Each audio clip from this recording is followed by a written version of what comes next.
Assalamualaikum warahmatullahi wabarakatuh. Perkenalkan, saya Dina Murniati dari kelas 7C Manajemen dengan IMPN 1911100109.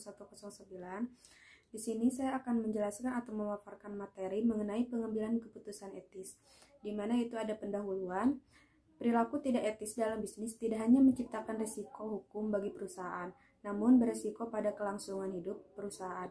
Perusahaan tidak peduli terhadap etika akan merusak reputasi dan berimplikasi kalahnya persaingan dalam pasar, bahkan memungkinkan perusahaan mengalami kebangkrutan.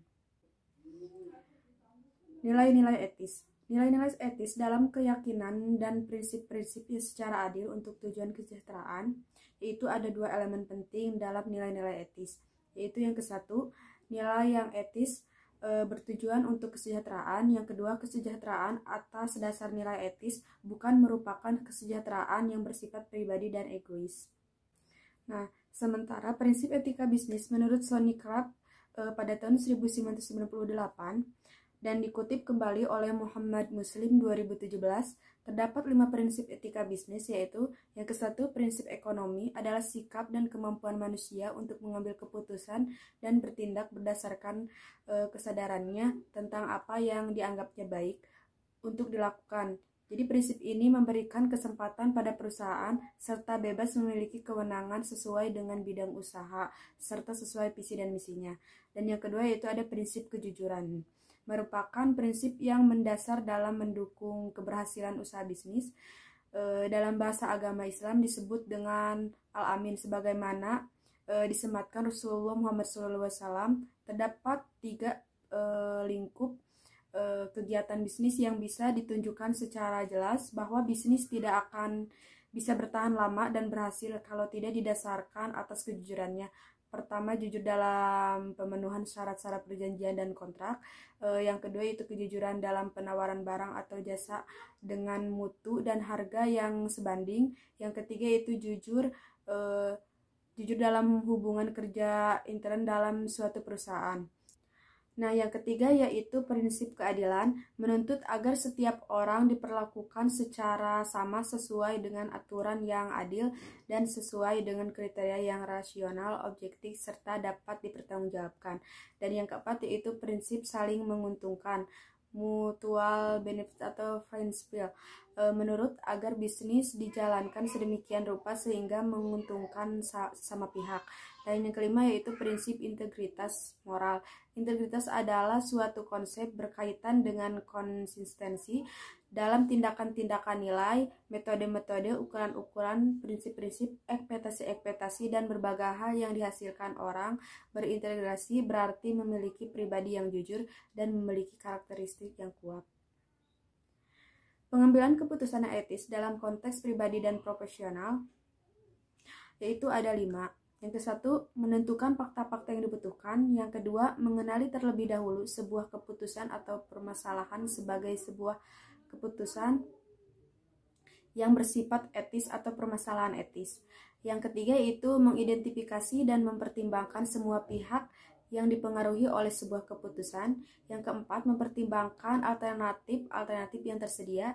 Dan yang kelima yaitu mengambil keputusan-keputusan yang harus tetap dilakukan seperti apapun kondisinya. Pengambilan keputusan yang etis dalam konteks tanggung jawab pemberi kerja dan hak karyawan yaitu ada 4 bagian. Yang ke-1, isu-isu di tempat kerja. Yang kedua, parameter dan hubungan kerja. Yang ketiga, perampingan. Dan yang keempat yaitu kesehatan dan keselamatan kerja.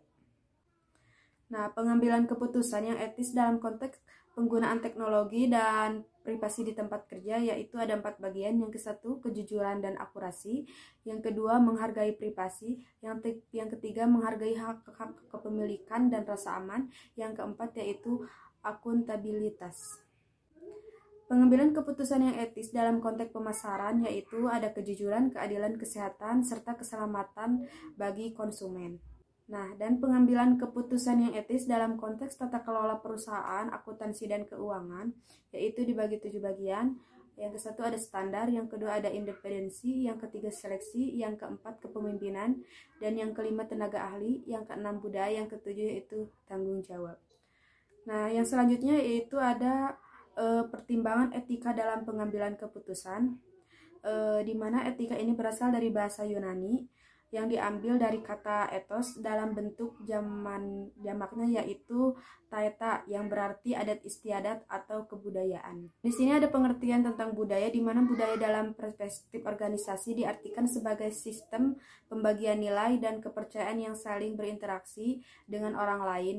Dalam suatu organisasi, struktur organisasi dan sistem kontrol yang menghasilkan norma perilaku.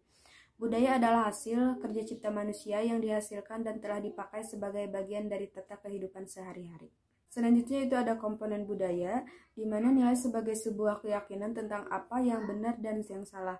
Nilai juga diartikan sebagai asumsi dasar mengenai apa-apa yang ideal diinginkan atau berharga yang berguna.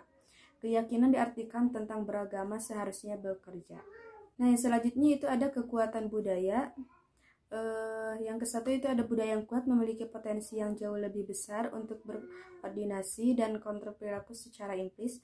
Dan yang kedua ada budaya yang kuat senantiasa memiliki nilai-nilai baik formal maupun non formal yang dianut dan dijalankan secara bersama dan berpengaruh pada perilaku dan peningkatan kinerja pimpinan dan anggota organisasi.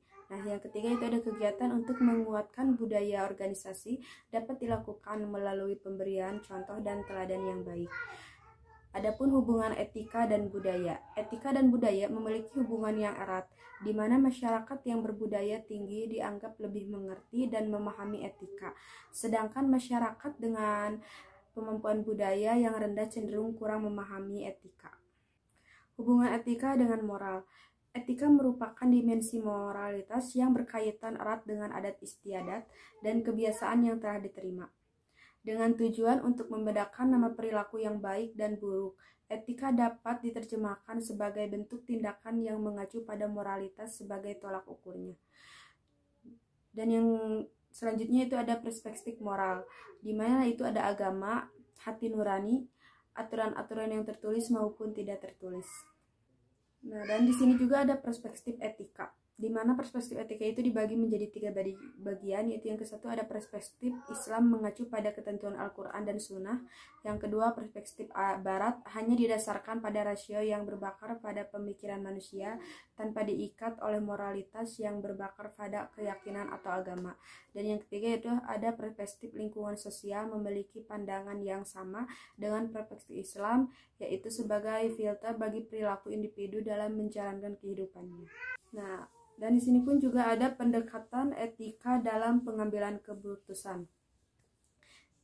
Di mana yang kesatu itu ada pendekatan manfaat, yaitu perilaku moral yang menghasilkan kebaikan bagi kelompok mayoritas, di mana setiap keputusan yang diambil selalu didasarkan pada nilai manfaat yang lebih besar dari 2 atau lebih keputusan yang diambil.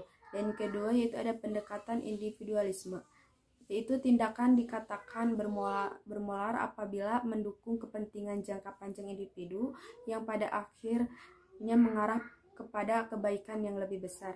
Dan yang ketiga itu ada pendekatan hak moral, keputusan yang tidak melanggar hak asasi dari mereka yang dipengaruhi oleh keputusan-keputusan tersebut. Nah, yang keempat itu ada pendekatan keadilan, di mana keputusan-keputusan moral harus memenuhi nilai keadilan, kewajaran, kesetaraan, dan tidak memihak. Dan di sini juga ada pertimbangan etika dalam pengambilan keputusan, di mana pertimbangan etika ini dibagi beberapa bagian, yaitu yang pertama ada penentuan tujuan, yang kedua ada proses pengambilan keputusan, dan yang tiga ada penerapan tindakan yang disiplin, yang keempat yaitu ada pengawasan terhadap konsumen. Nah, yang terakhir yaitu ada permasalahan terkait dengan etika bisnis, di mana yaitu ditemukannya tindakan-tindakan perusahaan yang bersifat merugikan masyarakat, terus adanya tindakan insider trading dalam bidang perdagangan, adanya keputusan bisnis yang mengedepankan keuntungan jangka pendek dengan tidak memikirkan dampak dalam jangka panjang, dan yang keempat itu melakukan PHK secara tidak jujur dan tanpa sebab yang jelas dengan pemberian persaingan yang tidak layak kepada karyawan.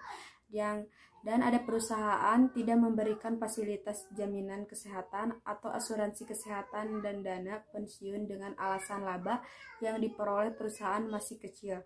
Yang selanjutnya itu ditemukannya perusahaan yang mempekerjakan karyawan di bawah umur dan pemberian gaji di bawah normal atau di bawah UMR. Yang selanjutnya itu masih lemahnya undang-undang dan peraturan yang berhubungan dengan etika bisnis, ketenagakerjaan, lingkungan hidup.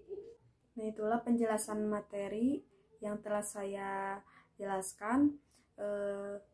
Mohon maaf apabila banyak kesalahan dan kekurangan. Wabillahi taufiq wal hidayah. Wassalamualaikum warahmatullahi wabarakatuh.